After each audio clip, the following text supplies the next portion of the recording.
Hello Aquarius and welcome to Providence. My name is KK and this is your general weekly reading for the week commencing the 31st of May 2020. Thank you for joining me. Once again, this is for the Aquarius Collective, Sun, Moon, Rising, Venus, Signs of Aquarius, as well as cross watchers. Just waiting for it to flip.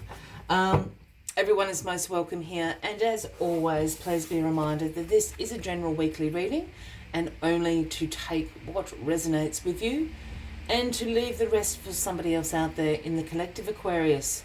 Well, you all saw it flip. The world is where we start this weekly reading for you, Aquarius, and the world is about completion. This is the ending of a life cycle. You have learned all the lessons the universe wanted you to learn throughout this cycle. And now you're waiting for the new cycle to begin. You have accomplished everything that you set out to do, what the universe wanted you to experience and learn.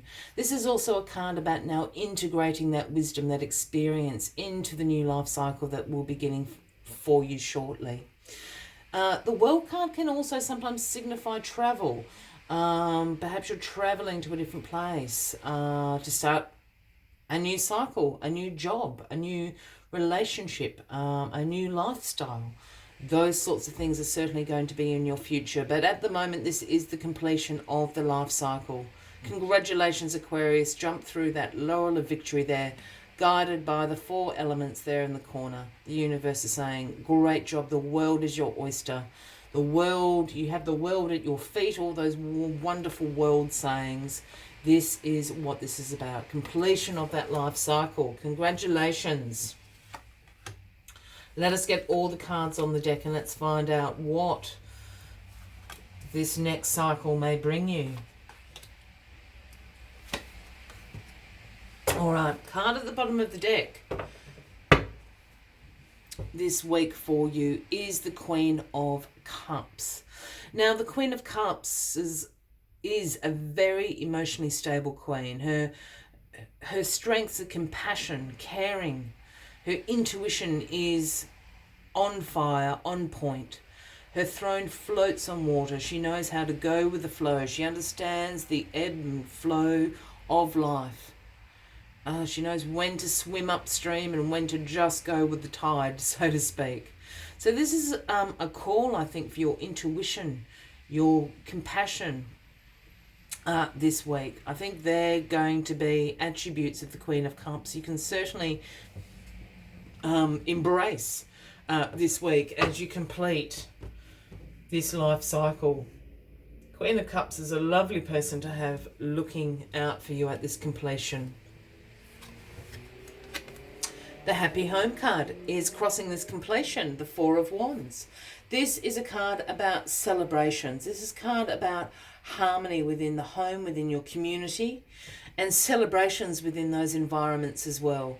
This is a card that often portends to, great sort of community celebrations like marriages, engagements, the birth of a child, anniversaries and those such things. You're really going to be kicking your heels up and putting on this spectacle of celebration, whether that's in your family or actually your community. I know it's coming up for Eid for the Muslim community this week, so it's that sort of celebration is coming up to and it is crossing this completion, but I think this is just a absolute celebration of the end of this life cycle for you as well. Yeah, a cause to celebrate with your family, your tribe, your community, whatever whatever you want to call it. That's a wonderful energy. Well, the Ten of Swords in your past position.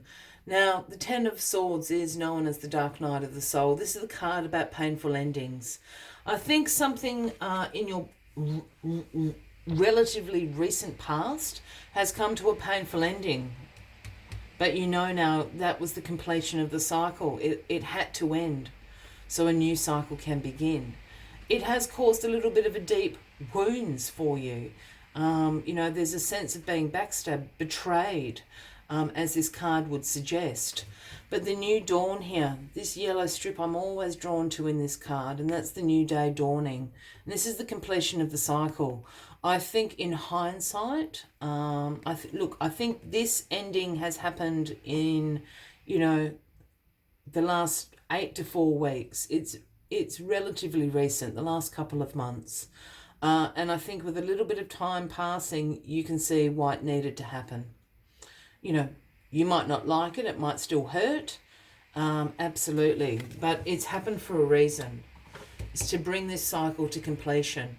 So a better cycle, a new cycle, better things can come into your life. You can celebrate again. Curious to know what this is, Aquarius. It's the death of something. Well, the completion of the cycle always brings in so many choices and opportunities for this next cycle to begin, with the Seven of Cups here. Now, all those cups are full to the brim of opportunities and choices and decisions for you to make with this new life cycle about to begin for you. But this card always comes with the little warning, the caveat of choose wisely. And I always say a phrase of not all that glitters is gold. Some of those cups don't have such nice things in them. They may be available to you and you may decide to choose them, but are they really the wisest choice for you? For instance, you probably don't want the serpent up there, or the devil that's in another cup, or the tower. You know, you might want the jewels and the laurel of victory and other such things. So choose wisely. These opportunities, these choices that are going to be presented to you, choose wisely, because they will take you into your next life cycle that is about to commence for you. The Lovers, Gemini, Aquarius, this is the Gemini card. That's why I was saying Gemini, if that resonates with anybody out there. But the Lovers, of course, is about love, harmony, relationships. This is about alignment of values. I'm wondering for somebody out there, Aquarius, has this painful ending being a ending of a relationship. Let me speak. I'm wondering for somebody out there, Aquarius, has this ending here been the ending of a relationship, which has brought about the conclusion of this life cycle, which in turn has brought in so many choices of other relationships you could have in your life, because here is the Lovers card. That would certainly be for somebody out there. For everybody else, the Lovers card, yes, while it does speak about this love and harmony of relationships, it could be a renewing of vows, so to speak, with this Happy Home card here. It could just be a reconnection to your partner. When we say relationships, yes, of course, we mean romantic, but we also mean platonic relationships, relationships with our family, our friends, things like that. It is also a card about the relationship with ourselves. Perhaps we've been a little bit out of balance. So this is a realigning within ourselves, our divine masculine part, our divine feminine part coming together in alignment again. But there's certainly a harmony and an alignment going on this week within relationships of all sorts. The other take on all of this, if I'm just going back to what I said before, if this is the ending of a relationship, this has completed the cycle, you've now got the Happy Home card, you know, where you're creating, you know, harmony and love within your home, your community, you've got choices. One of those relationship choices could also be a Gemini. Just saying. Well, here you are, rushing in, the Knight of Swords, Aquarius.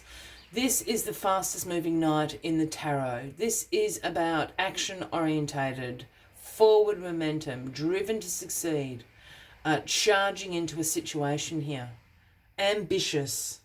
Look, whatever, I think you're rebuilding. This is a painful ending here, but as I said, I think in reflection you're understanding that this had to happen to complete this cycle. You're now ambitious, driving to succeed, to create this harmony, this love in your home, your community, within yourself, within your relationships. And as the Knight of Swords, which essentially is part of you, Aquarius. This is the ambition, the drive to succeed at doing this. Action, action, action, all around. So that is it's actually quite a profound reading. It seems very simple, but it's actually this whole completion and this whole gearing up for this new life cycle about to begin for you, Aquarius. As always, I like to take one final message just to summarize the weekly readings. But if you are resonating with this reading, by all means give the video a like. Feel free to leave a comment if you would like to. And if you haven't already, please consider clicking that subscribe button below the video, as I do have ongoing weekly readings available for everybody. Let's get this final message out for you, Aquarius. Thought I had it, but no. There it is. Yeah. Number 50, Rhino Spirit. And the message Rhino Spirit brings is overcome any obstacles. And you're absolutely going to do that with this Knight of Swords energy here. And I think you have. I think you've healed from whatever this is. I think hindsight's a wonderful thing. You know, as we know, time can heal all wounds, or certainly put them into perspective. Let's see what Rhino Spirit's message for you is this week. When Rhino Spirit appears, you are being reminded that you have the marvelous ability to overcome obstacles in multiple ways by going around them, shattering them with sheer force of deliberate intentions, or even transforming them into clouds that drift away by refusing to allow them to limit you. Apply your Rhino Spirit with creativity, and no obstacles can stand in your way, for you have magic to make and many ways in which to make it. Your power is awesome right now. Rhino Spirit also wants to remind you that when an obstacle appears to prevent you from getting what you desire today, it means that something much better is coming. Keep that in mind when you consider the nature of the obstacle in front of you now. The universe loves you so much and only wants the best for you. I will leave you with that as the final message of the week, Aquarius. I wish you a fabulous week ahead. I do look forward to seeing you next week. And until then, from me to you, much love and light. Bye-bye.